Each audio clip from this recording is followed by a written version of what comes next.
Hello, and welcome to the National Council for Teachers of Mathematics virtual conference. I'm so excited that you've joined my session, and I'm excited about some of the things that I'm going to share. And even though this is recorded, I'm hoping that you can still engage, whether that be through comments or even reaching out to me directly. I would definitely appreciate that. So, my name is Quashonda Kudaisi, and I am an instructional mathematics coach in Florida. I am also a doctorate student at the University of South Florida, where I am studying mathematics education, and I'm also studying educational leadership. That's what my cognate is. I am doing a PhD, so I am hoping to become a professor. Um, and I'm just so excited to be in mathematics education. And so, what I'm going to be talking to you about today is school community partnerships and really leveraging those school community partnerships to improve mathematics programs for your particular context. Now, I titled this presentation, It Takes a Village, because I really believe that the school is just one piece in the overall puzzle of the kids' lives.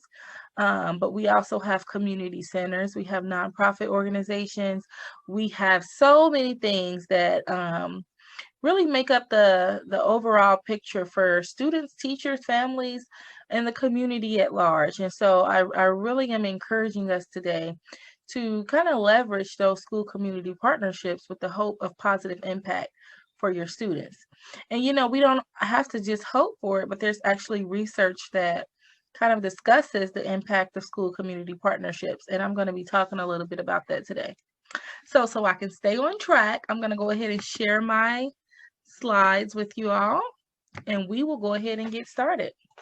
And so feel free to type your name down in the chat, where you're from, your connection to mathematics, and I'll be looking at that in the chat. Okay, so it takes a village using community partnerships to improve mathematics programs. Again, that's what we're going to be talking about.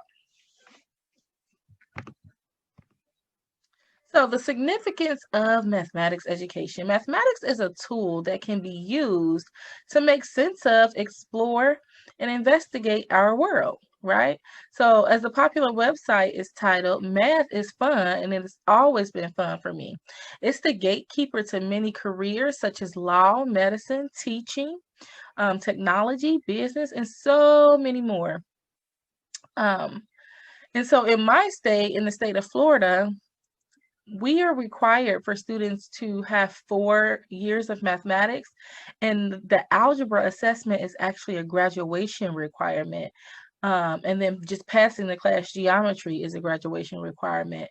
And so while some professional organizations such as TOTOS and the National Council for Teachers of Mathematics are really pushing for math not to be a gatekeeper, at this particular point it is. And so we want to make sure that we're still supporting students in a way that they can achieve those goals that are necessary in order to be able to move to the next grade level and also be able to ultimately graduate high school.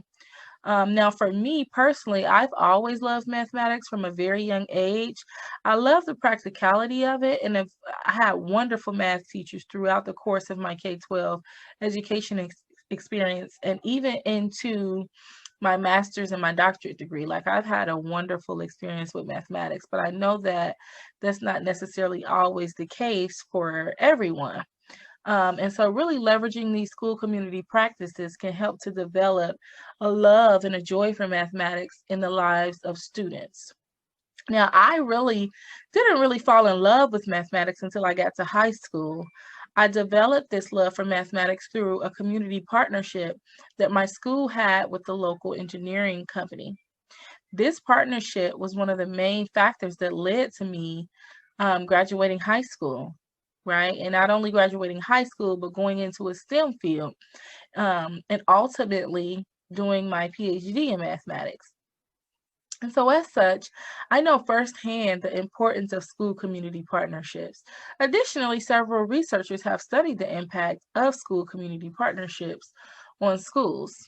And so, what we're going to look at today in this presentation is I'm going to discuss some of the research on school community partnerships, the need and role of key personnel, some of the challenges that there are to implementing school community partnerships, the impact of school community partnerships, school community practices that are used by schools, some of my personal experiences that I've had with school community partnerships, and then some suggestions for educators really wanting to move forward with this and making an impact in their particular context.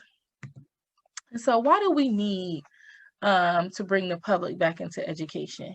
So we need to really bring the public back into education so that we can make an impact in our schools. And so, according to Sanders 2000, national and international research shows that there's a positive link between school, family, and community partnerships, and there are benefits for parents, students, and teachers. Curtis and Simons in 2008 developed 9 pathways to ready schools.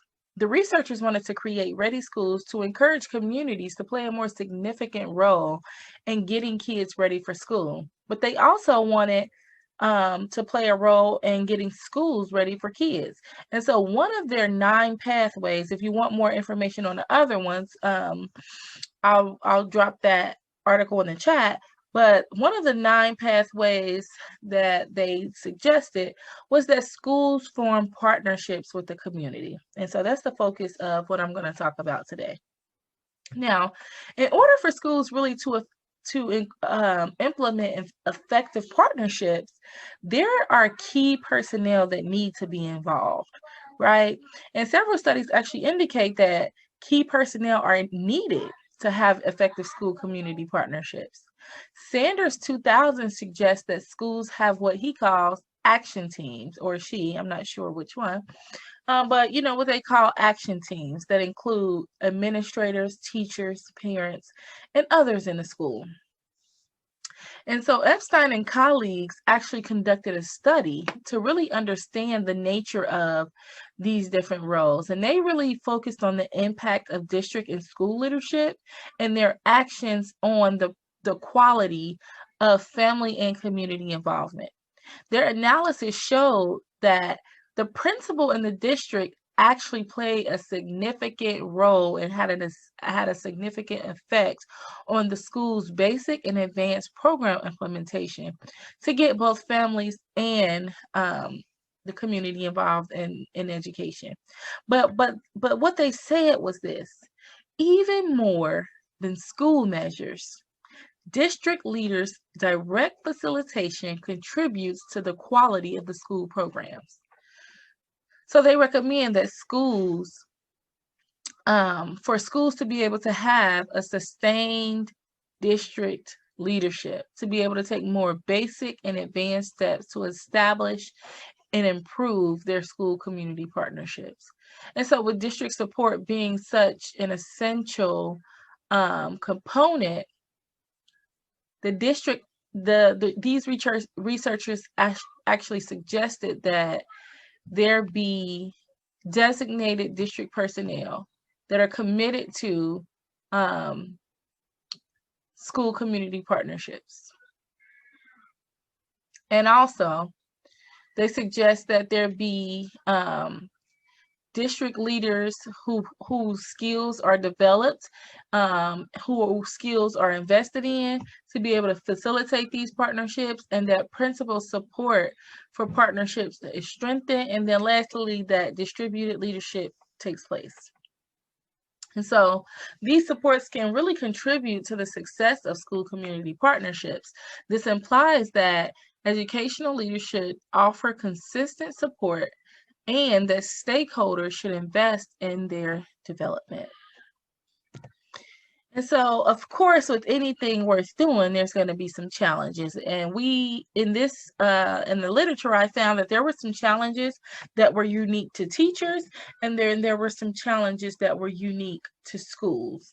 And so, regarding teachers, Saunders 2006 found that Teachers struggled with neglecting the process to get the job done, doing too much with too little, and failing to follow through. The major challenges that teachers were met with was resistance from their team and faculty, lack of support from the principal, and the action team leaders really were faced with being responsive to all families, including those that are economically disadvantaged, handicapped, those who work, those who have young children at home, and those who have linguistic differences. They were also faced with the challenge of providing information to families and community members who couldn't attend the events. Another challenge the team faced was creating opportunities for family and community members to volunteer for the school while at work or at home. And then lastly, they struggled with identifying and making use of community resources in order to enhance student learning. And so also there again were some unique challenges that schools faced. Saunders and Epstein found that those trying to implement school community partnerships face the challenges of lack of funds, lack of inadequate training and guidance, lack of time to carry out planned activities, and lack of support from families, community, teachers, and administrators. And so these challenges must not be ignored when you're trying to implement community partnerships at your own school, but instead, leaders should not shy away from them in hopes that they will resolve themselves, because this may lead to less effective results. And so one of the questions I would like for you to respond to in the chat is, if you've already tried to implement school community partnerships, or if you're currently doing it, what were some of the challenges that you faced that I may not have here and that I may have not found in the literature? What are some challenges that you faced that were sort of unique to your school, and kind of suggest some ways or discuss some ways that you were able to overcome that? So I'll give you a second here to go ahead and drop that down in the chat.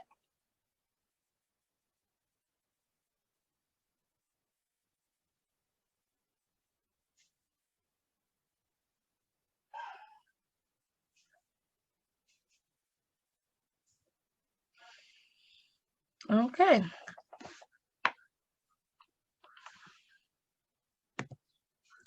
So once action teams are formed and challenges are considered, there is evidence that suggests that school community partnerships can have an impact on test scores, behaviors, and attendance. And so not only test scores, but really achievement in general.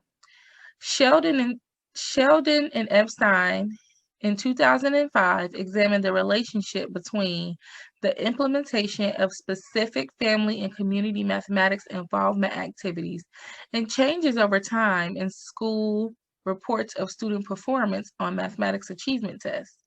The results showed that participating schools reported that most of their students were proficient or higher.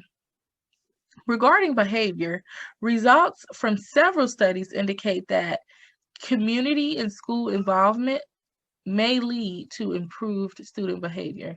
In fact, Epstein 2005 found that after implementing a school reform model, student behavior improved and resulted in fewer suspensions from school. The Action Team for Behavior developed and implemented a program that aimed to develop character in students, such as listening well, respecting others, being a friend, and being honest. The program involved students, teachers, and families, and the Action Team reported that there were fewer problems in the lunchroom, fewer suspensions, better behavior, and fewer problems in the cafeteria and at recess. Another thing that was implemented was interventions focused at attendance, right? We all know that attendance plays such a large role in schools, and it can also impact student performance on standardized tests and overall achievement. The research suggests that students with better attendance scores actually score higher on achievement tests than their more frequently absent peers. In fact, Epstein also found that students who are chronically absent are more likely to drop out. And so if we can have some kind of partnership that are going to keep our students in school and that's going to encourage them to be there, then I believe that's where it's at. And so now we're going to talk about some of those community partnership practices, which were really investigated by Epstein 1995, but many other scholars actually built on this in 2005 and also later in 2002 and then again in 2006. And so what this is really 6 types of community and family involvement activities. And so the first type is parenting, right? So what that involves is really helping all families establish home environments that support their children and students. The next one is communicating. Communicating involves designing and conducting effective forms of communication about school programs and children's progress. Next, we have volunteering, which involves recruiting and organizing help and support for school functions and activities. Then we have learning at home activities, where that involves providing information and ideas to families about how to help students at home with schoolwork and related activities. Then we have decision making, where we actually invite families, we invite the community to really be a part of the decisions that are made at school. And then lastly, we have collaborating, which is really the focus of this talk. So collaborating involves collaborating with the community to strengthen and support schools, students, and their families. And so when we talk about collaboration, there's even different forms of collaborations that are considered community partnership activities. And so Saunders and Lewis talked about 4 different community partnership activities. And the first one is community-focused activities. So community-focused activities really involves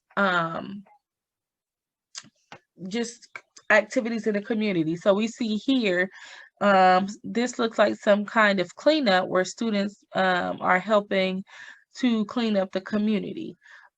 These kind of activities include co-sponsored cultural events as well, community health fairs, advertisement and monthly newsletters, food drives, and other volunteer activities that benefit the community members as a whole. Then we have family focused activities. So family focused activities really look at building capacity for families, right? So this could include workshops, it could include family incentives, it could include family awards. Here in Polk County, where I live, one of the community partnerships that they had with the school is that the student who has the best attendance in the school would actually win a car. So I believe it was Ford or Hyundai. I can't remember the dealership, but that partnership really was encouraging kids to come to school, and even more the parents to say, I want that car. Look, I wanted to be a part of it, but employees couldn't do it. But it was a great partnership that really encouraged our students to be at school. And then next we have school-focused activities, which include events such as fundraising projects for school equipment and building improvements, and inviting the community and families to come in and be chaperones, hall monitors, guest speakers, and other volunteer activities that they could do in the school. Lastly, we have student-focused activities.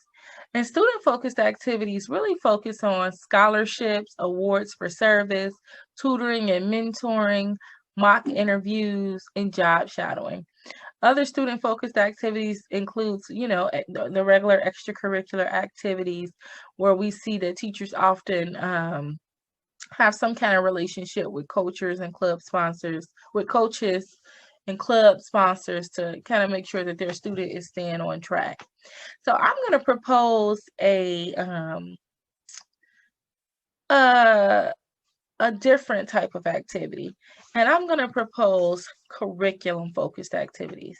And so, what I mean by that is school community partnerships that actually use the curriculum um, in the program to help students to develop and engage in mathematics.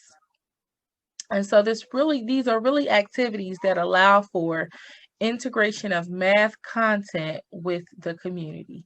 These could take place in either the classroom or an after school environment. And so this is actually me when I was in 10th grade.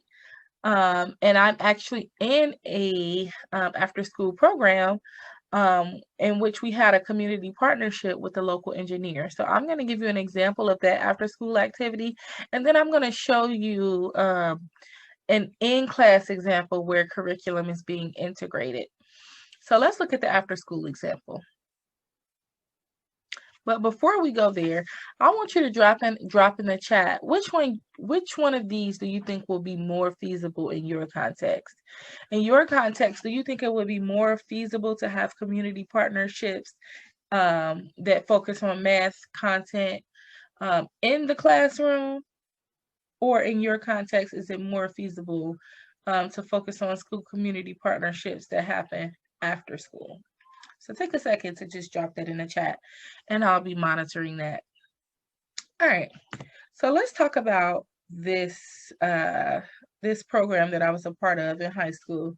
And then there again, that's me in 10th grade. And so I was a part of this program called Minorities in Mathematics, Science, and Engineering. And this program was brought to our school by a man named Mr. John Casack. We just called him Mr. Casack. He's there right here. And this community school partnership was dedicated to significantly increasing the number of young women and minorities who are motivated, prepared for, and enter mathematics, science, engineering, and technology career fields. Now, this was such an awesome project ran by an awesome man. So I'm going to tell you a little bit about Mr. Casack, who is my hero. He's my one of the most awesome people in my world. He actually became more than a mentor. He actually became like my granddad, and I had such a wonderful, wonderful relationship with Mr. Casack, and he really inspired me to think beyond what was even in my mind, because I never thought that I would graduate high school, and he was preparing me for ACTs to go to college. And so he was really a wonderful man. He developed relationships with, the students at school, but he also developed relationships with our families as well.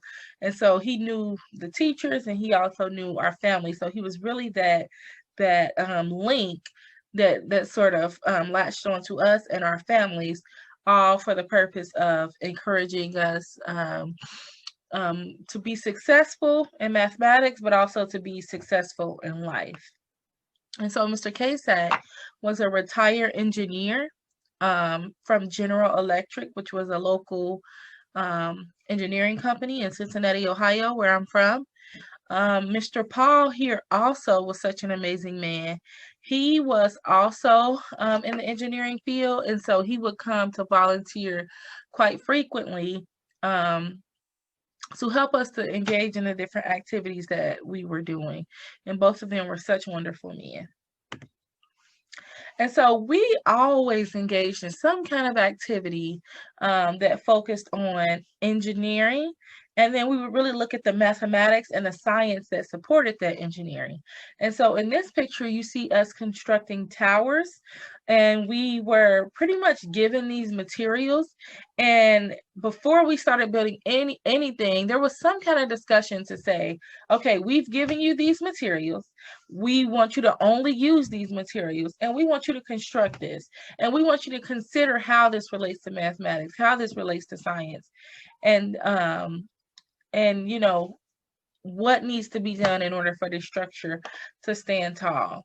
And so that was really a fun activity. Again, this is me here building it with one of my best friends, Yacovia and Cassius. And so we had a really, really fun time doing this. Another activity that we did was here, if you can see the car there, we actually constructed cars, and we also constructed airplanes, and we talked about the science and the engineering and the mathematics that was behind it. And what was really, really awesome about this is that we had two engineers in the room with us, and so they were able to make those explicit connections to mathematics, and they were really able to help us to conceptualize how the mathematics and how the science was playing a key role in some of these things, because they had real world experience at GE with airplane engines and bridges and different kinds of construction that allowed them access and really expertise in that knowledge to be able to convey it to students. And so we really enjoyed this. Additionally, we also constructed bridges. And again, there was always some explicit connection to mathematics. I remember having a discussion about which type of triangle I should use based on the way that it would stand, or, if I should use quadrilaterals, or, what we really discussed, like why we were doing what we were doing. And then Mr. Paul and Mr. Kasak really asked those kind of probing questions to get us to explore and to think and to really develop a love for mathematics and to see the practical side of mathematics. And I must say that I had an awesome math teacher. But we really didn't engage in these kind of hands-on practical activities. And so this after-school program really helped to supplement that, we got that core instruction in class. But I would really, really like to see some of these things even brought into the classroom. And so I think that's really one of the reasons that I love mathematics so much. It's because I had that balance. And so me as a teacher, I wanted to be like the awesome math teachers that I had. And so, I provide that high level, equitable mathematics teaching.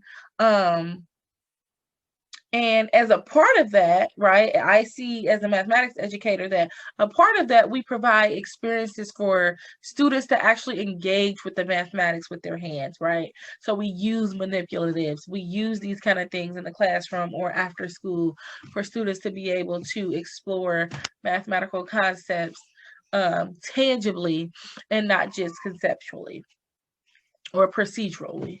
And so we were able to do this. And I actually used this activity in my own classroom and really built upon what I had done in this after school program. And so this is an example here of wonderful bridges that my own students made. They absolutely loved this activity. And when I taught 2 years in a private school, and we did this, and then my third year doing this in the public school, the students just loved it. And so that my fourth year teaching, I actually let the students convince me to not only do bridges, but they also did towers, and they did hotels, and they did one student did a fire pit, and it wasn't like we were just sitting there building stuff. So I actually had a whole lesson where, for the bridge lesson in particular, at the beginning of the lesson, we would talk about some of the bridge collapses that happened in San Francisco and China and just different places around the world. So we would actually watch the videos, and then students would be so excited to see bridges collapsing. And then after that, I would gather the different locations that the students may have been born, or maybe that's where they trace back to, like Guatemala, Mexico, Jamaica, Nigeria, all of these different places that the students live.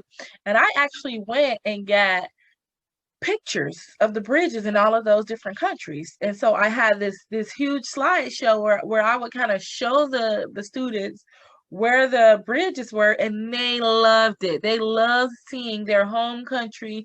They loved it, and they felt like they were represented, and they saw themselves in the curriculum that we were doing. And so they loved it. And in addition to that, I actually had students write a letter. So what happened was the students got a letter from an engineering company, and they told them what they were looking for. And so the students had to write back saying what they were going to provide. So they pretty much wrote a proposal for the bridge that they were going to create. And in that proposal, I had students tell me, okay, what shapes are you using? How does the area relate to the shapes that you need? Right. So they actually had to not only write it out, but they had to express the mathematics that they were using to do that. And again, the students loved it. And at the end, we had a competition where we wanted to see which bridge could withstand the most weight. Some of my students were all for this. They're like, yes, I want to see if my bridge is stronger than yours. And others was like, Miss Kudaisi, I don't want to destroy my bridge. I want to keep this. And so, we had a diversity of opinion there, but I was just excited that the students were excited. And so I actually have done this every year as an educator. And so bringing it back to minorities in mathematics, engineering, and science and engineering, we would also, after building these things, we would engage in competitions. And so that's where I got the idea of doing it in my own classroom, is for this. So for the car, we actually had a competition with other schools in our city. And whoever car went the fastest would just win some kind of award, or whoever airplane flew the longest distance, they would win an award, and whoever bridge held the most weight would win an award. Now, I don't think I won any. I won the John Lucky Scholar Award, but I'm not sure if that's for one of these. But even if I didn't win every competition, just the joy of being there and experiencing it was everything for me. And it really helped me to develop a love for mathematics. In addition to these practical activities, there was also a curriculum aspect. So you see me and my friends here, we actually competed in the academic bowl, where we had to solve math problems and compete against other kids in the city. And Mr. K-Sack, he would just be there saying, come on, girls, you can do it. Oh, I just love Mr. K-Sack, y'all. He really changed my life. Had a huge impact in my life, and I'm just forever grateful for him, for this program, but just also for who he was as a man. Unfortunately, he passed away in 2015, but he was an incredibly awesome man. And so that kind of brings me into this next point of, this program really helped us to build positive experiences, right? In mathematics, in science, and engineering, and friendships with each other, with Mr. K-Sack, with Mr. Paul. We were able to have caring role models and mentors for life. And when I say mentors for life, I truly mean mentors for life. Mr. K-Sack would have this program for us every Wednesday, but that experience was not limited to Wednesdays. Mr. K-Sack actually came to almost every single one of my basketball games, and he came to almost every single one of my volleyball games. He came to my graduation. He came to the cookout, right? I just adored and loved him and his wife for that, because they truly became my grandparents. Even after I graduated high school, Mr. K-Sack would come up, him and his wife, often to visit. We would have Grandparents' Day at my college, and him and his wife would come for Grandparents' Day. And it was just such an awesome experience. And so that same love, that same drive for students to be successful that Mr. K-Sack had toward me is the same kind of love that I have for my students. So it's really beyond the mathematics for me. I really my goal is always to get students to love mathematics, but it's really also to get them to achieve, right? And mathematics is definitely a part of that, but we also want to be caring role models for students as well. And that's what Mr. K-Sack was for me and for all of us. And just to kind of exemplify that, this was my high school transcript. I was a ninth grader. I was not necessarily the best student. Um, I'm not even saying academically, I mean behaviorally, I was not the best student. And then academically, I was kind of getting by first semester, but things really began to go downhill second semester with me even failing my reading class. And the truth is, I just skipped school all the time. I was surprised I even got those C's.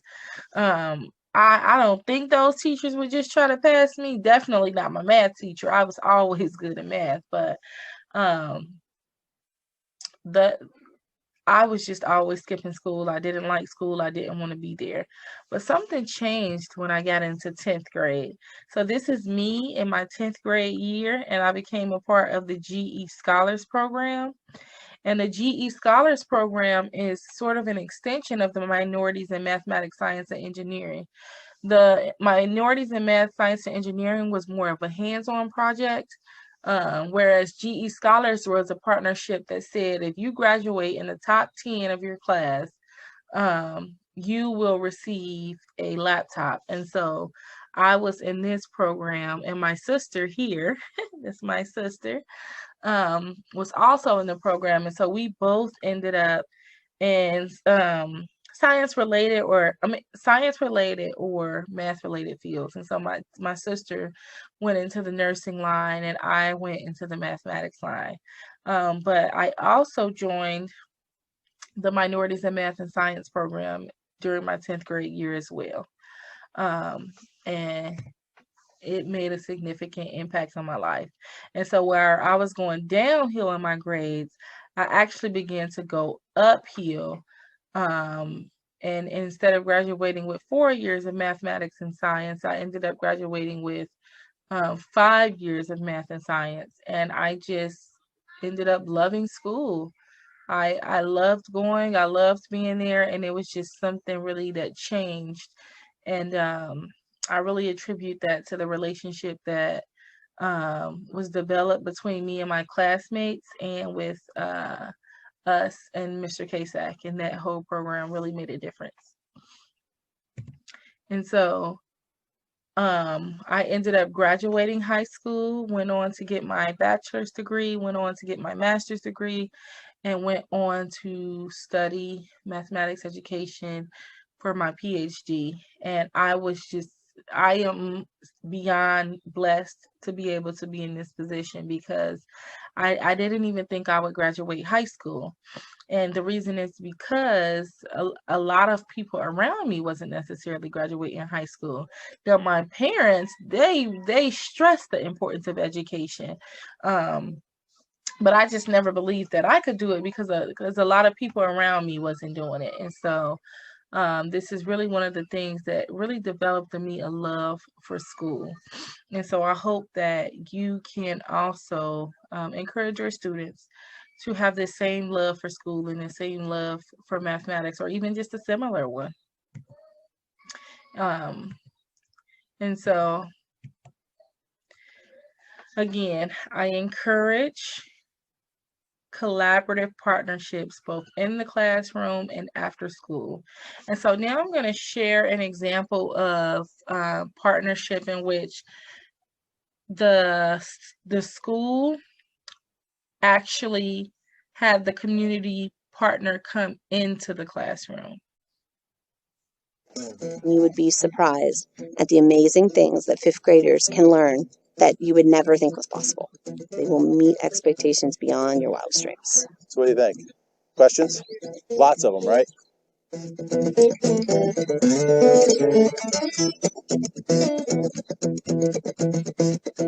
the dimensions from one point to the next is the number of inches or feet in inches. So a learning partner is somebody that brings their own expertise into the school environment for the benefit of the kids. Some of our learning partners come in weekly, and they do lessons with the kids and experiments and activities. They definitely give us a hands-on experience that most kids will never get to be part of. It's pretty cool whenever we have them come.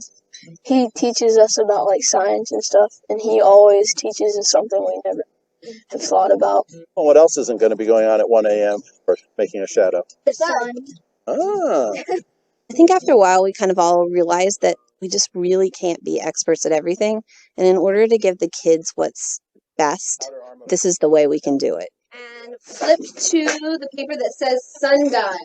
Actually, Dr. Dave came up with the idea of the sundial, and we're like, oh, we could teach math, we could teach angles, we could teach protractors.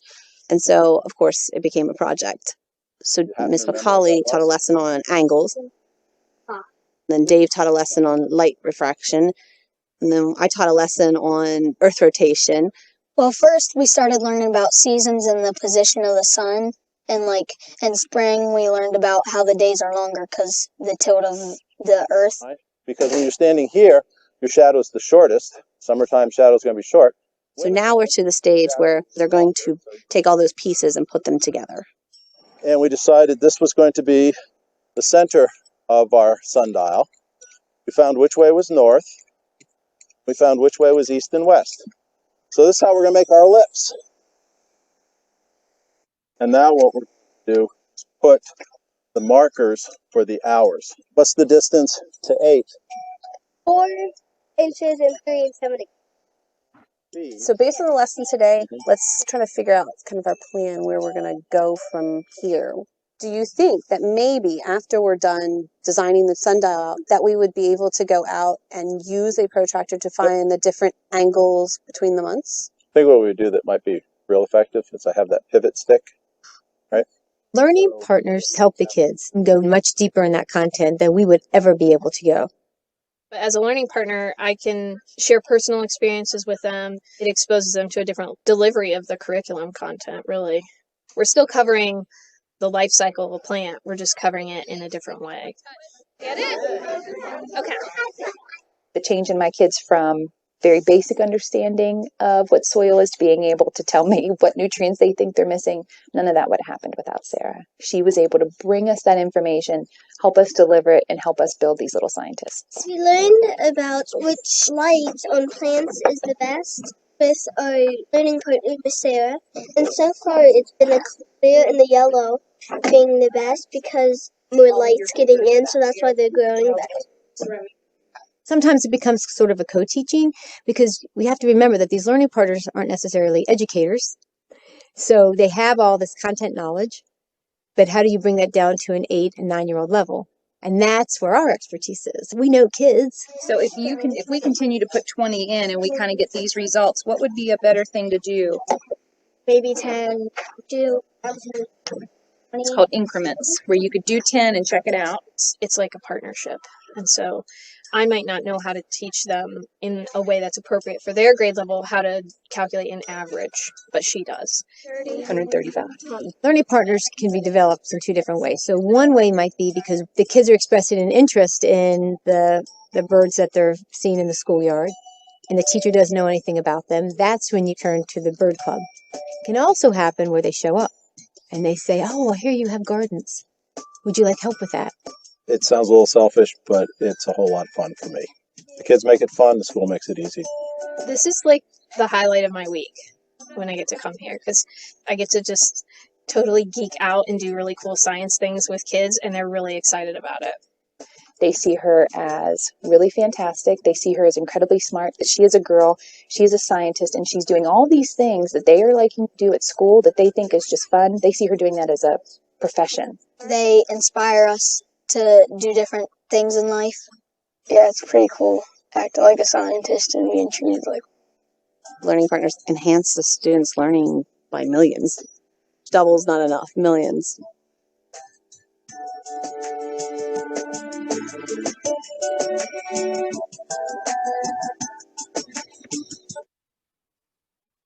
Okay, so thank you for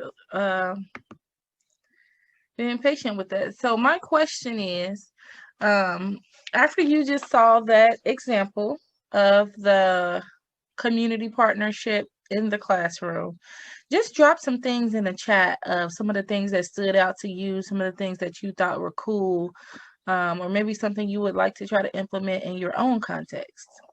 So take about 30 seconds to do that.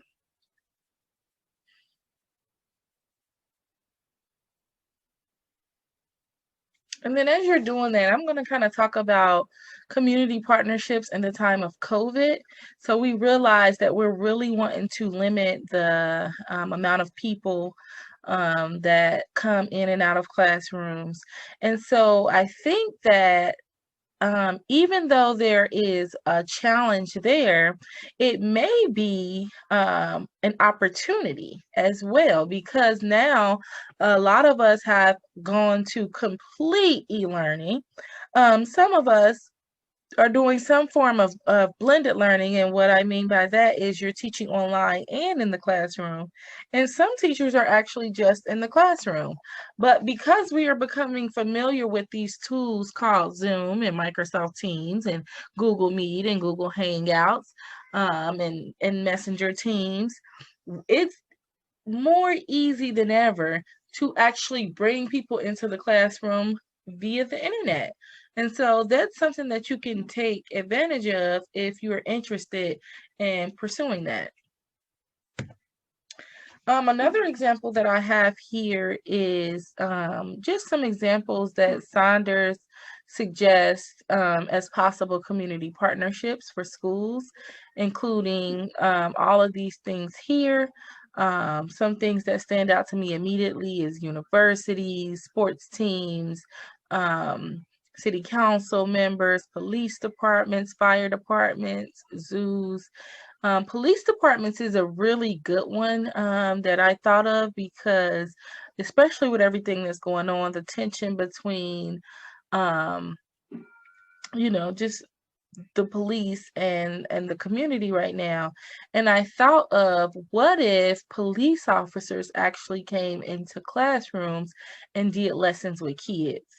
And in that way, students will be able to see positive role models, even though some of them already do. Especially in my context, we have a deputy that is on campus at all times. He's sort of stationed at the school. That's also been the case with another school I was at, who was pretty cool. He was so amazing. I was actually the chess club sponsor, and so when we would meet on Thursdays, I think, we would meet, and he would actually come right in there and play chess with us. And a lot of kids in the school actually had a great relationship with him, because he always extended the relationship side with students. And so I really admired that about him. And so I thought, what if police officers also came into the classroom and did math lessons with students? That would be an awesome way for students to connect with police officers, fire departments, and all of these other things listed here. I'm going to show you this other video where it kind of talks about 10 ways to build school community partnerships from what the narrator calls experts.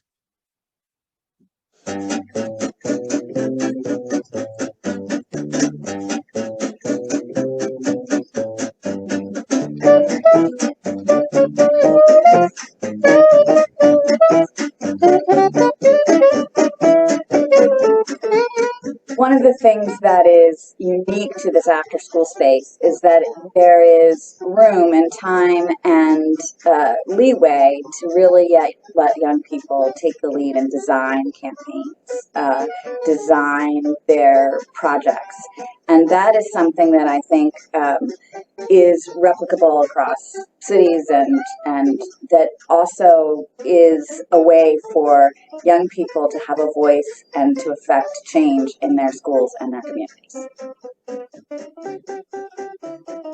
First tip I would give when planning for an effective collaboration or partnership is ask lots of questions and don't think you gotta have to come with answers. You can truly craft that partnership together. The more you figure out together, the better. Also, I'd suggest having definable measures of success for that partnership or collaboration, such as attendance rates or thresholds of retention for your after-school program. It sounds painfully obvious, but taking the time up front will pay off down the line.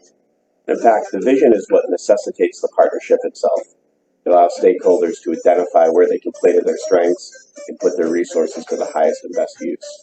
And it makes the work of setting goals, objectives, and tracking progress against them easier if you all see the same picture from the beginning. Everyone brings their own strengths and abilities to a partnership. So it's important that we respect that, as well as their particular protocols and procedures for their own organizations. It's also important that we have buy-in from principals. They are really a key to success.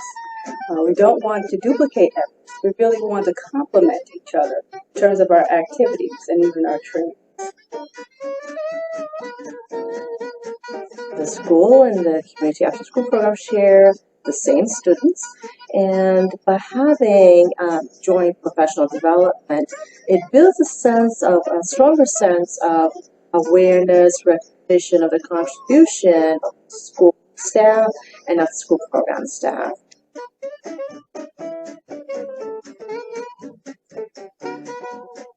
When community educators work with teachers, they can bring back subjects like arts and social studies that have been squeezed out of the school day. But the key is to have enough time for teachers and the community partners to plan together and work. At a school in New York City, a first grade teacher has her students write stories in the morning. In the afternoon, a teaching artist helps the kids make puppets and turn those puppets into plays. These kids are getting opportunities to be creative, have fun, practice English, a double dose of literacy. So in Chicago, the example of shared accountability that I can think of is when we put together the OST project. The goal of that project was to increase high school graduation rates. And so we had the schools, the parks, the libraries, the city of Chicago, and After School Matters all working together to increase graduation rates. So now you have a young leader, rec leader, who wants the young people to learn the rules of the game out of it. But they're also in greater goal of engaging young people in their school and keeping them in high school and graduating.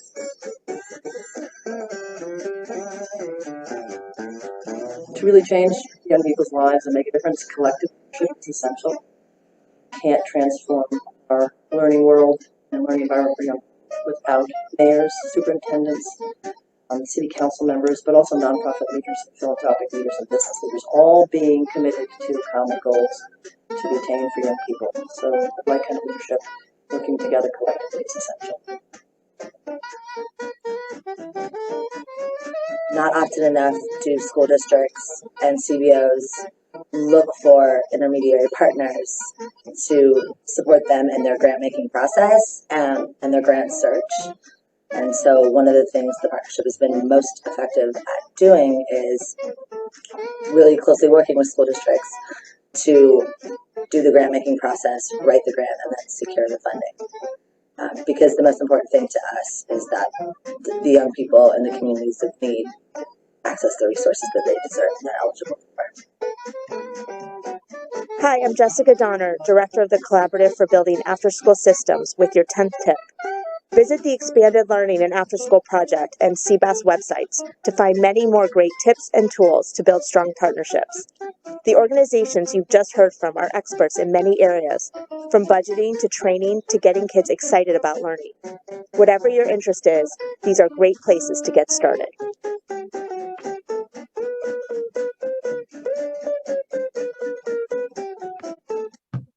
All right, so I just thought that was a great practical resource for those wanting to implement school community partnerships.